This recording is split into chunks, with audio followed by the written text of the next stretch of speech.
We move now from coffee to tea. While high tea at the Empress is a Victoria tradition, more and more tea houses are cropping up all over Vancouver Island. It's a sign that tea is becoming trendy. Diana Hutchings is here now with tonight's Checkpoint. Jim, perhaps not surprisingly, Victoria is the tea capital of Canada. In fact, this weekend it's the Victoria Tea Festival, the largest tea exhibition in North America. There is a definite shift. More people are drinking tea, and in some places it's replacing coffee altogether.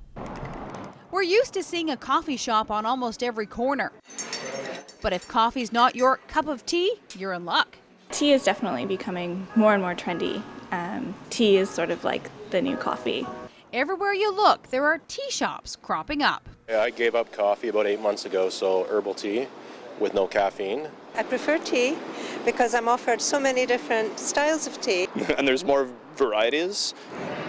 Murchie's has been selling tea for 118 years, but the trend here is changing too. We've got our old regular seniors that come in that have been having Murchie's for 50, 60 years, and now we've got a new trend of young people. Tea dates back to 10th century China, so why the increase in interest now?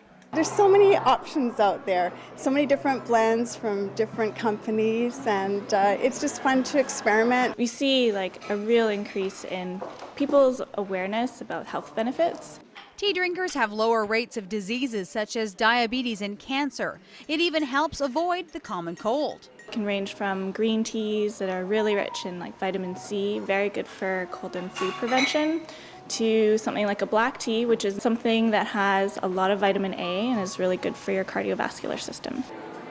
The health effects are just one of the reasons the Victoria Tea Festival has become so successful. Now in its 6th year, people come from all over Canada and the U.S. to sip and sample. And the new tea trend this year? Dessert teas. Yeah, we have one called white chocolate mousse, and it's really great. We call them dessert without the calories. Tea, it's steeped in tradition, but stirring up a new trend.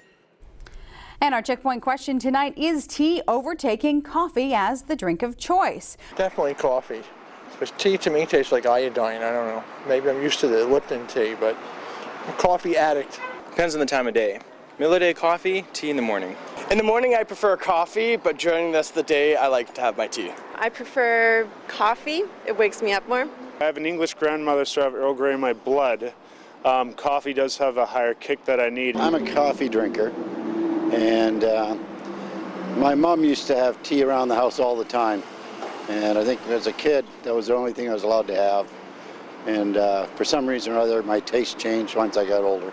I prefer herbal tea. Tea's good. If it's herbal, it's nice, but coffee gives me the kick that I need. From Facebook, Laura says, never in my world ever. That's almost blasphemous to say.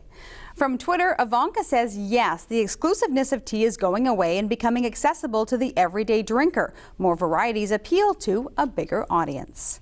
And Mark says both are great choices, but coffee, it has to be coffee in the morning. And the results of our web poll, coffee or tea, 47% enjoy a cup of Java, while 53% are drinking tea. And again, if you are a tea convert or are interested, the Victoria Tea Festival runs Saturday and Sunday at the Crystal Garden. And that's tonight's Checkpoint.